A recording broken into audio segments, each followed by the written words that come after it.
Headline 24 news channel में आप सभी का स्वागत है और मैं हूं आपके साथ भारती रोधी। आइए बढ़ते हैं खबरों की ओर। समाजवादी पार्टी के प्रदेश अध्यक्ष डॉक्टर मनोज यादव ने एक बार फिर प्रदेश सरकार पर तीखा हमला करते हुए कहा कि किसान, छात्र और आम नागरिक लगातार परेशान हैं, लेकिन सरकार मूक दर्शक बनी हुई है।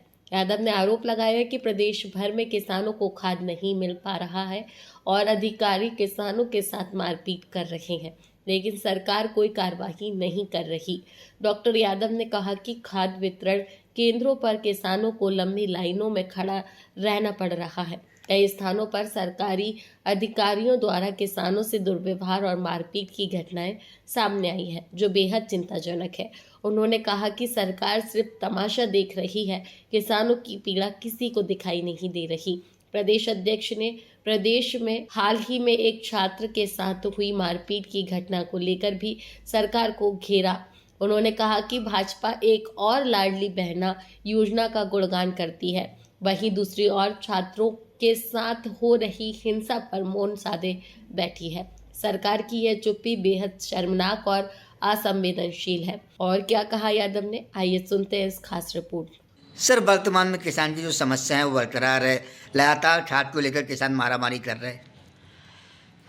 भारतीय जनता पार्टी की भ्रष्ट सरकार बेहोशी की हालत में चल रही है। कृषि मंत्री से सवाल पूछा जाता है कंसाना जी से तो वो बेहोश हो जाते हैं। आप देखेंगे सदन में बेहोश हो गए। इसी तरह पूरे मध्य प्रदेश की सरकार बेहोशी की हालत में, इनको किसानों की बिल्कुल खबर नहीं है। पहली बार ऐसा हो रहा है कि मध्य प्रदेश में किसानों खाद के लिए लाइन में लगना पड़ रहा है।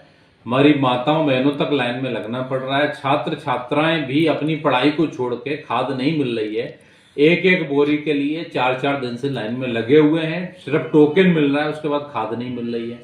कल छतरपुर जिले की सटाई की घटना है, जहां वहां की तहसीलदार जो नीतू सिंघई है, इन्होंने एक छात्रा के साथ मारपीट की है। कितना निंदनीय है। प्रशासन ने कहा है कि जांच उसकी हो रही है। समाजवादी पार्टी मांग करती है कि ऐसे अधिकारी को तत्काल प्रभाव से बर्खास्त किया जाना चाहिए, क्योंकि जो छात्राओं पे एक तरफ सरकार कहती है कि लाडली बहनों का हम ध्यान रखते हैं, दूसरी तरफ जो हमारी छात्र बहन है उसके ऊपर आपके अधिकारी हाथ उठाते हैं, खाद की उपलब्धता नहीं करा पा रहे हैं। क्यों किसानों को लाइन में लगना पड़े? लोग सोते नहीं है, रात में 4 बजे आके लाइन में लग जाते हैं।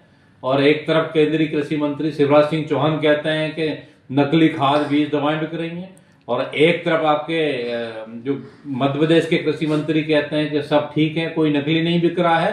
तो पहले सरकार ये तय करे कि होश में है कि नहीं है। और शिवराज सिंह चौहान जी, जो खाद का कोटा है ये आप तय करते हैं, आपकी सरकार तय करती है। अगर आप खाद नहीं दे पा रहे हैं तो आपको अपने पद से इस्तीफा दे देना चाहिए, क्योंकि ये सरकार जितनी भ्रष्टाचारी और कालाबाजारी खाद पे हो रही है, क्योंकि जो खाद की बोरी का जो आपका सरकारी मूल्य है, जो यूरिया की खाद की बोरी का रेट है सरकारी मूल्य, वो 266 रुपये 50 पैसे है, जबकि कालाबाजारी हो रही है और वो किसानों को 500 से 600 रुपए के आसपास मिल रहा है। इससे किसान एक तो परेशान है, दूसरा आप कालाबाजारी करके उससे डबल मूल्य ले रहे हैं। ये सरकार निकम्मी है। किसान कहे आज का नहीं चाहिए भाजपा, ये किसान का नारा बन चुका है।